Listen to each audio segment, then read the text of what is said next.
as you were saying earlier, like how can you in your everyday kind of get into this gamma wave frequency where you're touching the spirit side and you're raising your consciousness. So meditation, for example, transcendental meditation is a really good way, but meditation is really any exercise that you do in which you stop thinking.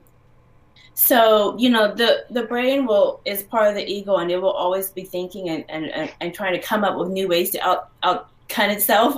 So, you just stop the monkey mind. So meditation is a way to stop the running mind, and it puts you into a gamma wave frequency. Just being grateful for, having the ability to be a human at this time and to have the ability to raise up everybody else and offset negativity, that's the thing to be grateful for. There's a lot of things in your life to be grateful for, and being grateful also changes your brain frequency to a gamma ray as well. And gamma ray is the energy when you're in hypnosis, when you're talking to the oversoul or having energy healing. So if you are a musician, a lot of musicians don't really sit there when they're in the music and they're, working on the music and playing the music. They're not thinking about all these other things going on in their mind. It's completely empty. It's like empty. Same thing if you're a artist or you like to paint or garden. You're just sitting there focusing on, I'm going to red on here and that blue on here. You're not thinking about all these other things that are going on in your mind. That's meditation. Those are the activities that put you in that gamma wave frequency.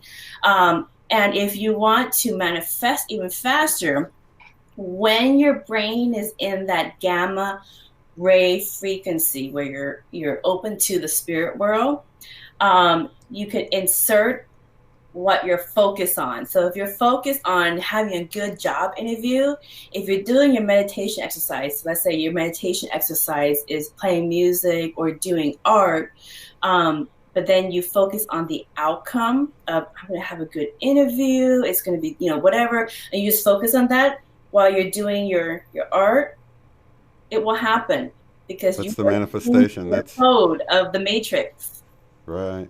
One thing I've noticed, it's come through a bunch, that it's almost all the sessions and across the board, any practitioners I talk to, it's like they're told, people need to do more art. You need to do more of your art, and because people neglect those things. But that's exactly why, because it gets you into this gamma wave that you're talking about, and that's where your greatest intuition comes from too. It's like you rise above all the chaos that's going on in your life, and you can hear more clearly from your higher self saying, just intuitive ideas or what have you. And it just seems like that's super important for everyone across the board. And, for anybody that can't get a QHHT session, just know that's one of your answers that would come back is to do your art, do your music, do your whatever it is that you do that gets you in that state. Whatever your meditation is, it's because the thing is that, like when you pray, all you're doing is you're asking for stuff from the universal mind.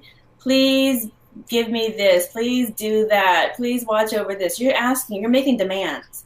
But when you are in meditation and you completely empty your mind, and whether your meditation that gets you into transcendental states of consciousness is through meditation itself or through gardening or painting or drawing or even listening to music or making music, whatever your meditation that stops your brain from thinking and gets you into that higher transcendental gamma wave frequency, that is going to keep you healthy and is going to continue to manifest a greater reality for you. So it's a good everyday thing to do for yourself. Yeah. I've heard that about the health too. People's health completely turning around once they got into that higher vibe. It actually brought their health up with it. Yeah, and they have learned that through consciousness research and mindfulness research as well, that art therapy, music therapy really helps people stay healthier. And so when you're in like cancer research, they will recommend you to take some art classes at the hospital or some music classes or some yoga classes, just to try to get you into a transcendental mindset, so that you're not focusing on your illness, but you reset your whole programming. It's very good. Yeah. That's a message that everybody can take